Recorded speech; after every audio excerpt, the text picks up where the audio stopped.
all Japanese girls, I trained in housework, so naturally, I was much interested in watching how everything was done in my American home. I was interested in the kitchen most of all, but the things to work with were so heavy and were hung so high, and the shelves were so far up. When I attempted to do anything there, I found myself at a serious disadvantage. Etsu Inagaki Sugimoto in A Daughter of the Samurai.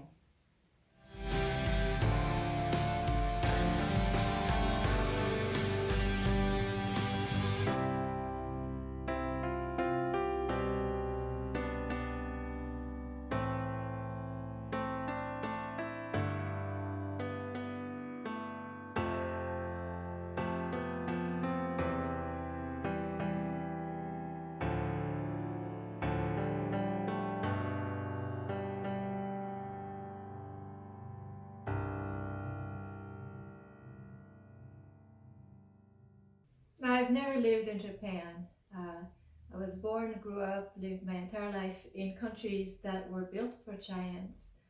I have a number of life hacks for someone who never grew to a normal adult size where I live. The first one is obvious. It's a working system of step ladders. But it took me an amazing number of years into my adulthood to implement that system. I really didn't think about it until I spent the summer in a friend's apartment, and she was from Malaysia, same size as I am. And in her kitchen, she had a single light step ladder, the kind that you can just grab and just use everywhere. And it was a completely life changing experience. Until then, I just found it completely normal to be on my tippy toes and reach constantly. I mean, that was my life, nice and stretched. Um, so as soon as I got home that summer, I got myself a step ladder in my kitchen. Fortunately, my husband is a pretty good carpenter, and what he's built for me in all of our walk-in closets is a set of steps. So I got two in here, and that way I can easily reach my purses, sort through my tops, and just otherwise feel like a normal person in my closet.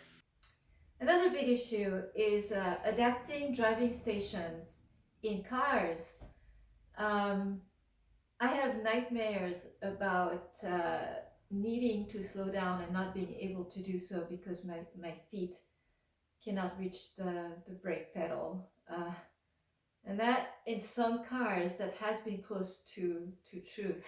Also, I have small feet, so sometimes it's been the case where I'm touching the brake pedal with the tip of my toe, and I can easily slip. So they're nightmares for a reason. Those were rental cars. Amazingly, the best car I've owned in terms of being just right, where I could raise the seat high enough that I could see over the dashboard, where I could push the seat forward enough that I could reach the pedals comfortably. It's a whole game because if you raise the seat and you're further from the pedal, etc., it gets really difficult. But that one was perfect. I could get it just right. And that was my 2003 Crown Vic. Really big car, but and I guess big people can drive them, little people can also drive them. The worst I've had was a rental SUV, a Dodge. And in that one, um, I had to again play the game of being able to see over the dashboard, being able to reach the pedals, and that meant that I had to drive with my knees really, really crammed against the driving column. So a very uncomfortable drive, but you choose safety, being able to see, be able to reach the pedals, comfort. Dodge, I think, is generally my experience with Dodges is dodgy when it comes to adapting for small people. My husband has a Dodge pickup, and for that one, the seat only moves forward only so much, and it doesn't rise up or down. It's just forward, not enough. So what I have to do is I have to put a pillow behind my back uh, in order to be able to drive it. This is what my grandmother used to do. My grandmother was, what was she? She was 2 inches shorter than I am. So I know where I got my smallness from. Uh, and she, by the way, I'm 5'1". And she would do the same. I mean, kind of an excuse. Those were old cars. I can't believe that nowadays cars are still not able to adapt. Some cars, but for her, people knew she was driving into town when she was walking out of the house with a cushion. And I actually once did that. It was a little like a uncomfortable situation. I was staying at a motel, and all I had to drive was my husband's pickup. So simple enough, you grab a pillow out of your room and you bring to the pickup. But I got a lot of funny looks from the housekeepers when they saw me bring a pillow to the pickup. Are you bringing it back? Another hack has to do with preserving the knees. That is something that I started to worry about in my 30s because I started getting pain in my knees. And the pain in the knees happens like this. If you watch children, children pretty much have to do what small people have to do for life. They sit on chairs that are largely not made for them. So when you're riding public transportation, you see those cute little dangly feet. So it's cute when you're a child. It's okay when you're a child because it's temporary. By your teens, hopefully your feet have reached the floor, and you're young and your legs are light. It's fine. But when you do this for life and you get older, by your 30s, you really start to feel it in the knees. So I've gone on knee preservation, and so if it's for long transportation, such as a flight, well, like any long transportation, trains and coaches tend to have footrests. And if you think that those are useless, they're not. They're really they're comfortable, I think, for everyone, but for small people, they're really important. They no longer have footrests in airplanes. I have not seen a footrest in the longest time. Maybe you've never seen them, but I remember some flights long ago, they had the footrests.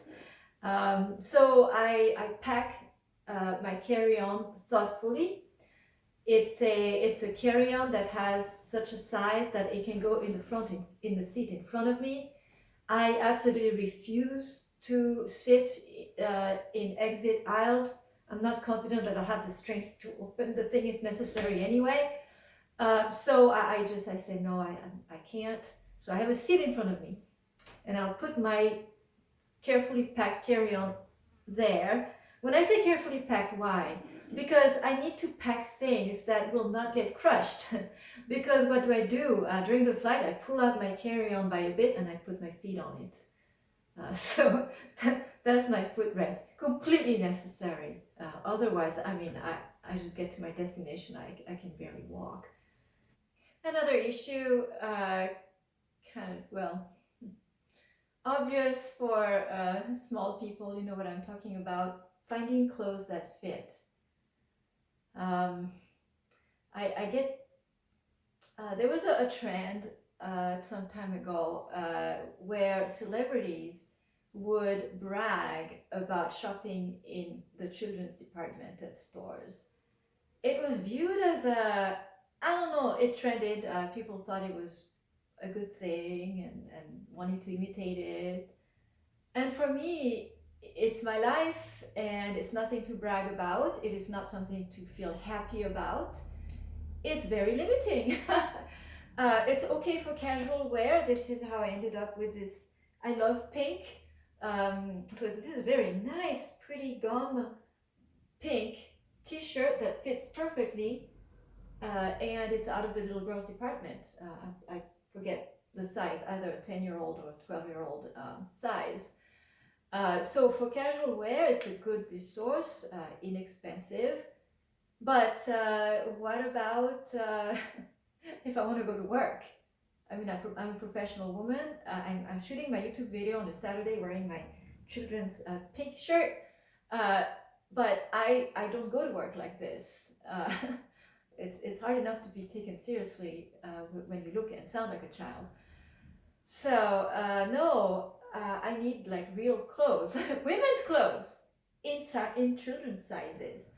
So I started by early on. I learned how to alter my clothes. It's kind of sad because I went through my teens and my 20s, my youth. You know, when you're the prettiest and when you love clothes the most, and I was wearing clothes that did not fit because I was working on my skills to tailor my clothes, and I'm good at it.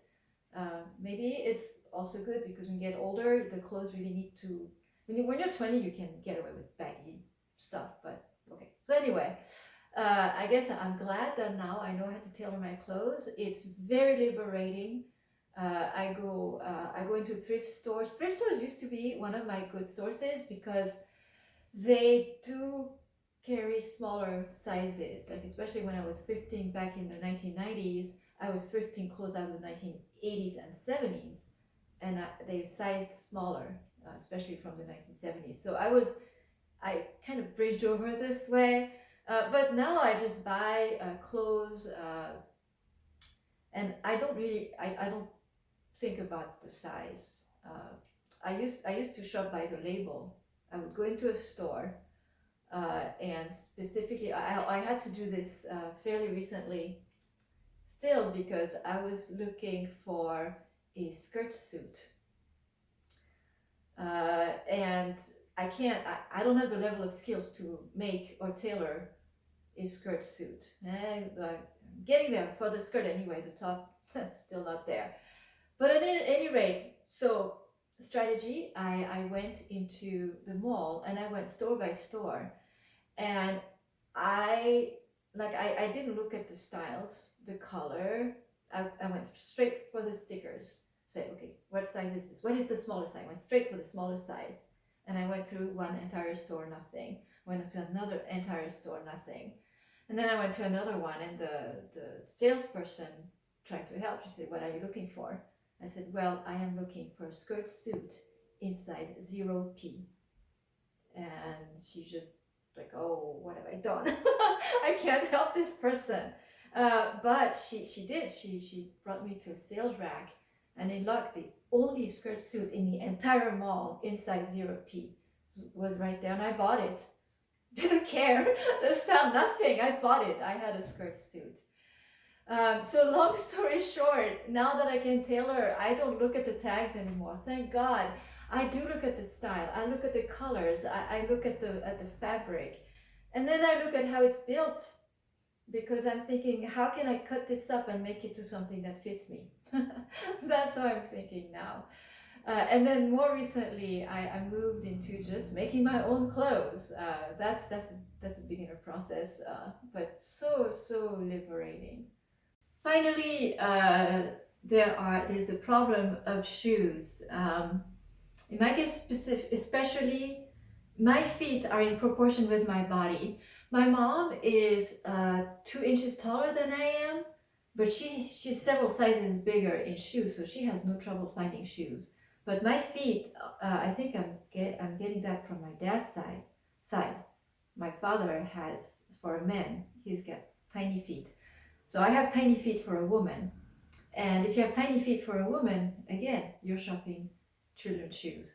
And sometimes you can't, right? So I have an entire video on how to source shoes in unusually small sizes. Thank you for watching. If you enjoyed this video, give it a thumbs up.